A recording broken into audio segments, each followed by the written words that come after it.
ஸ்ரீ குருப்யோ நமஹ. பாலாம்பிகா சரணம்.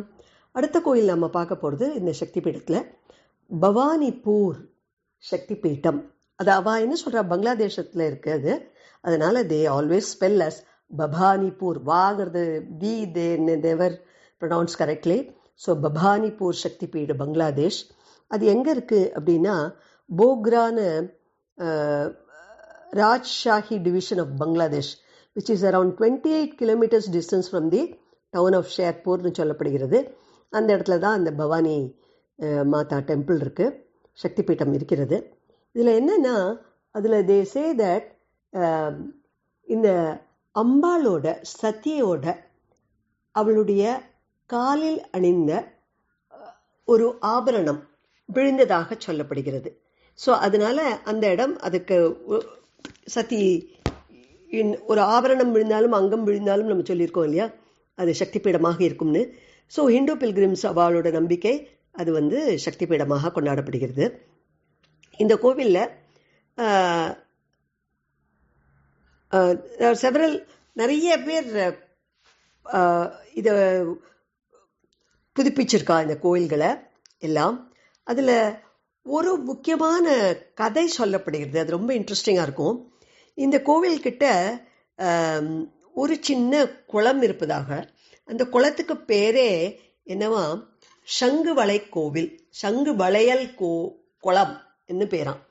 அதே இங்கிலீஷில் சொல்கிறா பாண்ட் ஆஃப் காஞ்ச் பேங்கிள்ஸ்னு. உங்களுக்கு தெரியும், எப்போதுமே பெங்காலிஸ் இந்த நம்மளை மாதிரி தங்க வளையல்களுக்கு இல்லை, சுமங்கலிகள் கல்யாணம் பண்ணிக்கணும், ஒரு மங்களமான ஒரு காரியம் அப்படின்னாக்க இந்த சங்காலான வளையலை தான் தி வில் வேர். ஓகே, அப்போ அப்படி இருக்கும்பொழுது ஒரு ஏழை ஒருத்தன் அந்த வளை விற்கிறவன் இருந்தானாம். அப்போ அவனிடம் ஒரு சின்ன குழந்தை எனக்கு அந்த சங்கு வளை கொடு அப்படின்னு சொல்கிறது. அப்போ இவன் என்ன சொல்கிறான், சின்ன பெண் மாதிரி. அப்போ சரி சொல்லிட்டு அவன் என்ன பண்ணுறான், அந்த சங்கு வளையலை அந்த பெண்ணுக்கு கொடுக்கிறான், சிறிய பெண் கன்னி மாதிரி. அப்போது அதுகிட்ட திருப்பி அதுக்கு பைசா தரணும் இல்லையா, அவன் கேட்குறான், ஏழை வியாபாரி, அதனால் கேட்குறான், என்னென்ன தருவியா பைசா அப்படின்னு கேட்கும்போது, நான் என்கிட்ட பைசா இல்லை, நான் ராணி பவானி அப்படின்னு இருக்கா பார்த்தியா, இங்கே இந்த ஊர் ராணி, அவள்கிட்ட போய் வாங்கிக்கோ, அவள் குடும்பத்து பொண்ணு தான் நான் அப்படின்னு சொல்கிறான். உடனே சரின்னு சொல்லிட்டு இவர் போகிறாராம். இந்த யார், வியாபாரி போய் கேட்குறார், இந்த மாதிரி எனக்கு உங்கள் பொண்ணு தான் வாங்கிட்டு போனா, எனக்கு உங்ககிட்ட பைசா வாங்கிக்க சொன்னான்னு.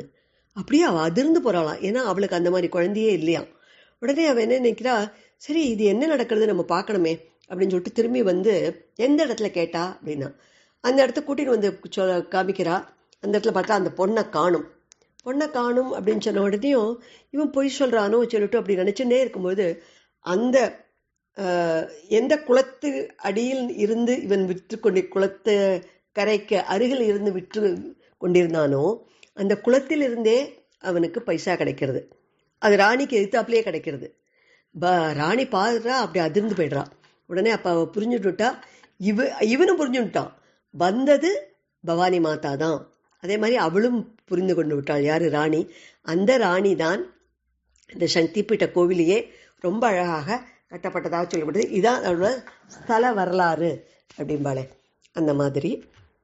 So I thought it's an interesting story also linked. So I thought I would share that with that. இது எங்கே இருக்குது அப்படின்னா, சிதகுண்ட சந்திரநாத் மலைக்கு நடுவில் இருப்பதாக சொல்லப்படுகிறது. அந்த பங்களாதேஷெல்லாம் உங்களுக்கு தெரியும், எல்லாம் மலை சார்ந்த பகுதிகள். ஸோ அதில் இருப்பதாக சொல்லப்படுகிறது.